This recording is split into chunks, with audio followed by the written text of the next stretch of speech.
શિયાળાની ગુલાબી ઠંડીની શરૂઆત થતાં સુરતી વાનગી એવી પોકનું આગમન। ગુલાબી ઠંડીમાં ગરમાગરમ લિજ્જતદાર પોકની રોડ સાઈડ પર લાગી હથડીઓ। શિયાળાની શરૂઆત થઈ છે ત્યારે શિયાળાની સુરતી વાનગી એટલે પોક ગુલાબી ઠંડીમાં રોડ ઉપરથી પસાર થતા હોય અને પોકની હાથડીઓ જોવા મળે અને ત્યાં ઊભા રહી ગરમાગરમ તાજો પોક ખાવાની મજા તો બધાએ માની હશે।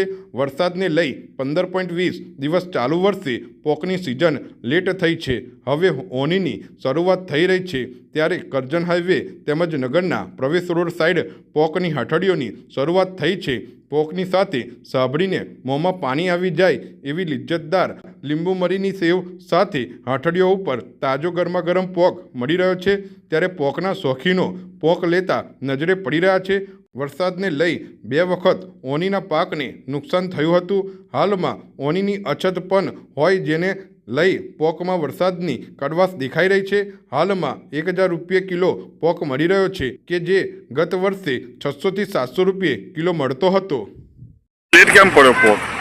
સાહેબ 90% વખત ઓની ફેલ ગઈ, વરસાદ બહુ પડ્યો, ખૂબ જ વરસાદ પડ્યો, ઓની જેમ થાય એમ ભરી ગઈ એટલે આ તકલીફ સમસ્યા ઊભી થઈ। બીજો કોઈ પ્રોબ્લેમ નથી કે પોકનો ભાવ 1000 રૂપિયા કેમ આટલો બધો ભાવ આ વખતે? માલ જ નહીં સાહેબ, માલ જ મોંઘો છે। 2500, 2600, 3000 ડુંડાનો ભાવ છે। ક્યાંથી લાવો ડુંડા? લાપોદરામાંથી લાગે ડુંડા મોંઘા છે એટલે? ડુંડા મોંઘા છે સાહેબ એટલે આટલો ભાવ છે। શું નામ તમારું? રાજેન્દ્રભાઈ રમણભાઈ ગોહિલ, મુકરો, લાપોદરા તાલુકો, કરજણ જિલ્લો, વડોદરા।